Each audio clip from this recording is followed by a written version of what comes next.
Hello दोस्तों, जेके batch studies के YouTube channel पर आप सभी का स्वागत है। और आज हिंदी व्याकरण की क्लास में हम पढ़ने वाले हैं ध्वनि विज्ञान और वर्ण विचार। तो चलिए स्टार्ट करते हैं। ध्वनि क्या होती है? जब हम बोलते हैं और मुंह से जो भी आवाज निकलती है वह ध्वनि है। जैसे आ, ई, क, त, म, स। ध्वनि भाषा की सबसे छोटी बोली जाने वाली इकाई है। ध्वनि बोले जाने पर सुनाई देती है और लिखने पर वर्ण बनती है। दूसरा, ध्वनि विज्ञान क्या है? ध्वनियों के बनने, उच्चारण और प्रकारों का वैज्ञानिक अध्ययन ध्वनि विज्ञान है। इसमें तीन बातें समझी जाती हैं: ध्वनि कैसे बन रही है, कहाँ से बन रही है और कैसे सुनाई दे रही है।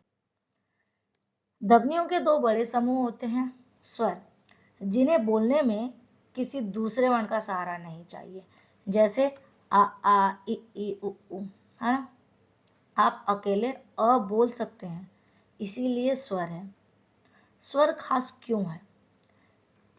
क्योंकि इनसे आवाज स्वतंत्र रूप से निकलती है। व्यंजन जो होते हैं वो इनकी मदद से बोले जाते हैं। अब आते हैं व्यंजन पर। स्वयं से ध्वनि पूरी नहीं होती, स्वर की मदद चाहिए। जैसे क, त, म, स आदि। क तभी पूरा सुनाई देता है जब उसके बाद स्वर लगे। जैसे क में अ लगा दो तो क और ई लगा दो तो की। अब आते हैं कि व्यंजन कैसे बनते हैं, यानी ध्वनियां कहाँ से निकलती हैं। ये बहुत आसान है। जब हम बोलते हैं, ध्वनि मुंह के अलग अलग हिस्सों से निकलती है।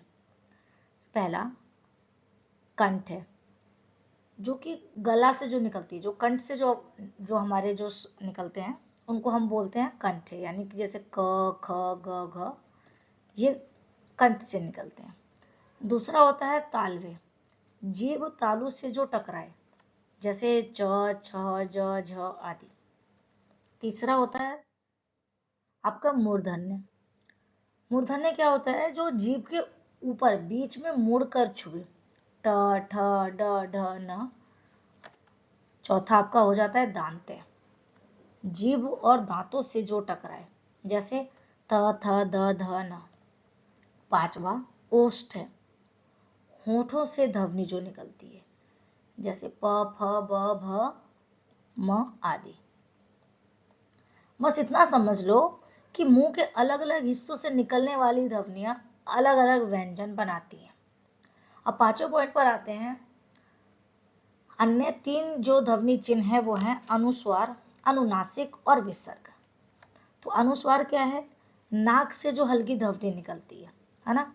जैसे अंग, रंग, भंग आदि जो है वो नाक से हल्की सी ध्वनि इसमें निकलती है। दूसरा आपका होता है अनुनासिक। इसमें क्या है? ऊपर चंद्र बिंदु होता है, तो जैसे आपका माँ है, हाँ है, ये सारे जो आपके होते हैं।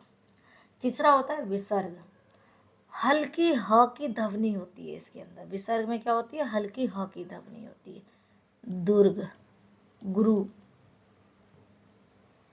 इतना पढ़ लोगे तो चैप्टर जो 4 है वो पूरी तरह से समझ में आ जाएगा।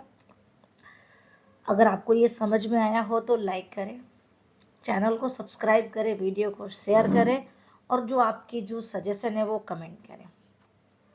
Thank you.